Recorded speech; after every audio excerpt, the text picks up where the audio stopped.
আসসালামু আলাইকুম। বাংলা সংবাদে সবাইকে স্বাগত জানাচ্ছি ফিরোজ তোহা। শুরুতেই বিআরবি কেবলস সংবাদ শিরোনাম। বাংলাদেশের সর্বশেষ গুরুত্বপূর্ণ আপডেট সংবাদে আপনাকে স্বাগত। শুরুতেই সংবাদ শিরোনাম, পরে বিস্তারিত।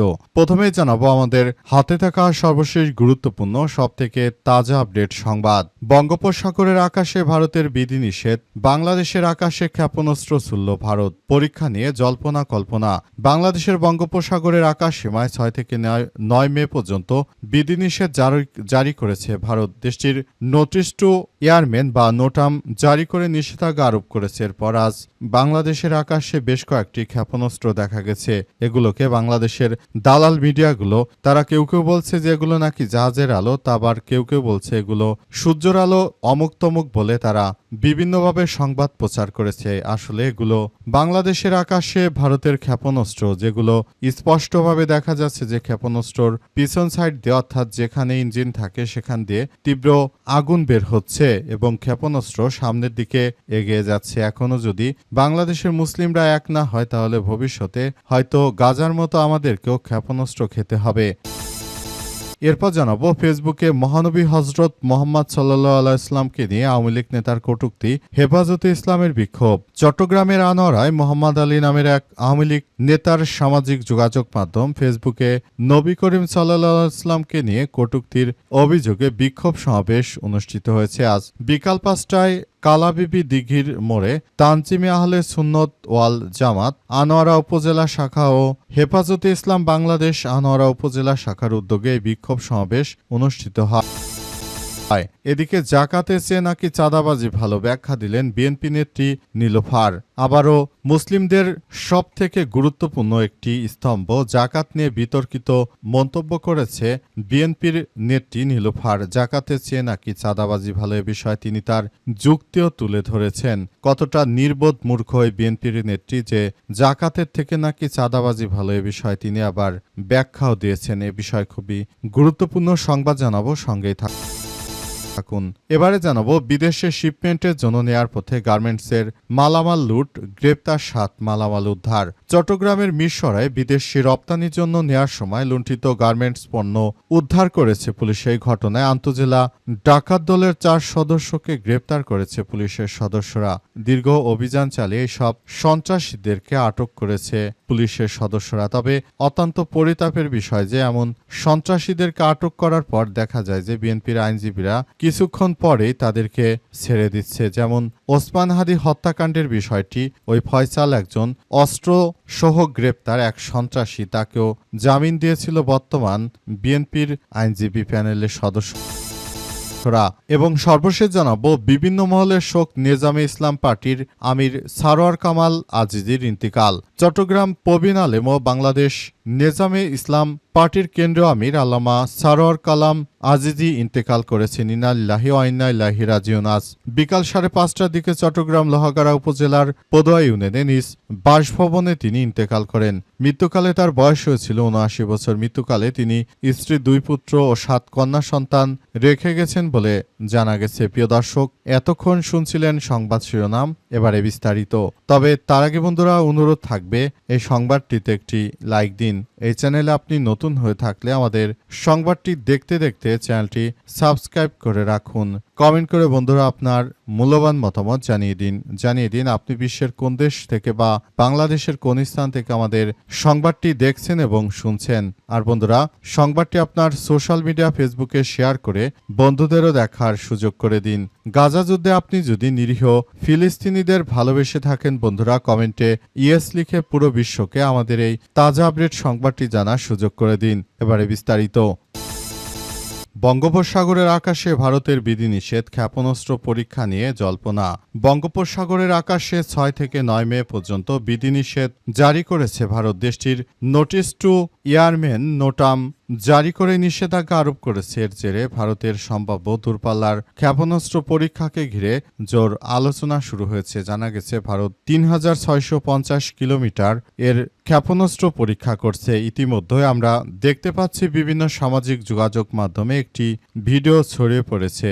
সে ভিডিওতে দেখা যাচ্ছে যে ভারতের দিক থেকে বাংলাদেশের ওই কক্সবাজারের ওই দিক দিয়ে একটি আলোর ঝলকানি, অর্থাৎ একটি ক্ষেপণাস্ত্র উড়ে যাচ্ছে বিষয়টি দেখা যাচ্ছে। তবে বাংলাদেশের দালাল মিডিয়াগুলো সেটিকে বিভিন্ন কথা বলে উড়িয়ে দিচ্ছে। কেউ কেউ বলছে যে জাহাজের আলোর ঝলকানি ইত্যাদি ইত্যাদি নানা রকম তারা কথাবার্তা বলছে। আসলে সেটি ভারতের মিসাইল। তারা শক্তিশালী রেঞ্জের এই মিসাইলগুলো পরীক্ষা করছে আকাশে।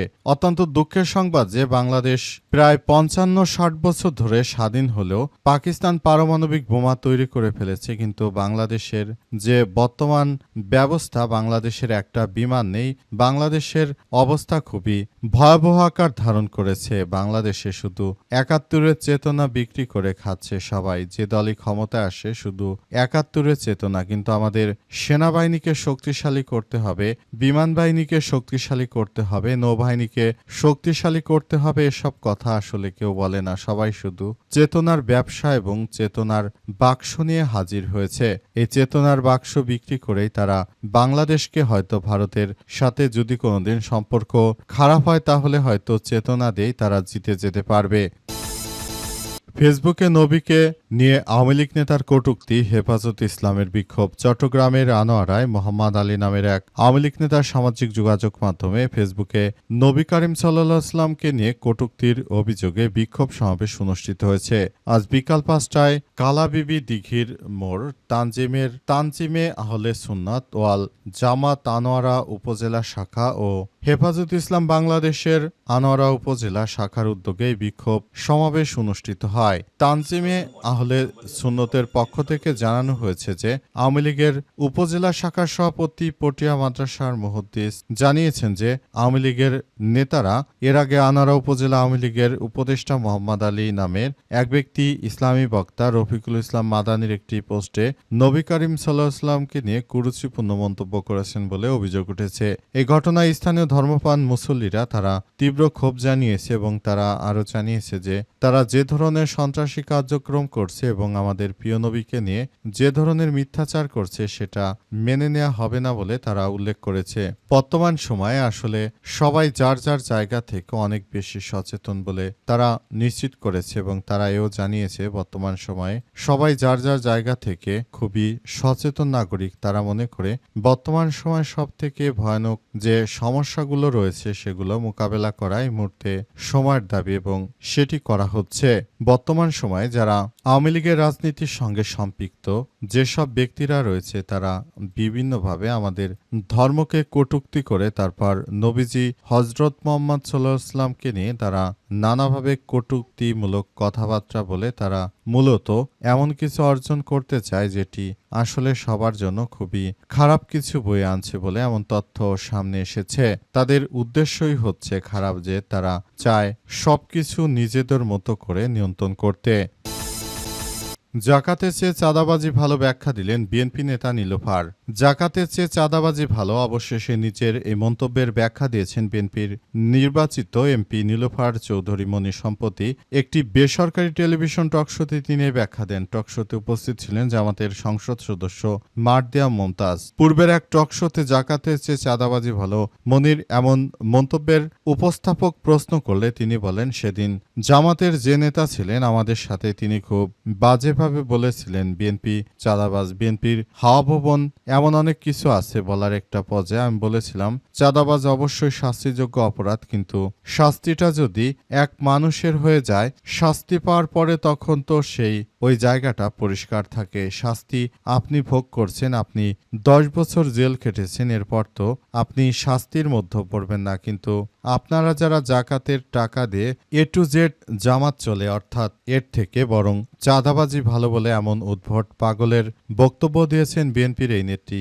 অতীতেও তিনি এর আগে এরম বিভ্রান্তমূলক কথাবার্তা বলেছিলেন, সেখান থেকে তার ছেঁড়া বলে অনেকেই অভিহিত করেছে। তা না হলে একটি মুসলিম দেশে বসবাস করে কি করে তিনি জাকাতের চেয়ে চাঁদাবাজিকে ভালো বলেন, এই প্রশ্ন আমাদের। কারণ তিনি নিচে তো নিজের জীবনকে ধ্বংস করেছেন, পাশাপাশি এখন ইসলামের বিভিন্ন বিষয়গুলোকে তিনি খারাপ দৃষ্টিতে দেখার চেষ্টা চালিয়ে যাচ্ছেন। তবে বিষয়গুলো খুবই গুরুত্বপূর্ণ বিষয় হয়ে দাঁড়িয়েছে এবং সবাই মনে করে যে আসলে এই এই ঘটনাগুলো আমাদের জন্য খুবই শোচনীয় একটি শিক্ষা দিয়ে যায়। আমরা জাতি হিসেবে কতটা নির্বোধ জাতি সেটি টেলিভিশনের টক শোতে বিএনপির নেতৃত্বের কথা শুনলেই বোঝা যায়। তারা আমাদেরকে মনে করে যে হয়তো তারা যেটা বলবে জনগণ সেটাই গিলবে।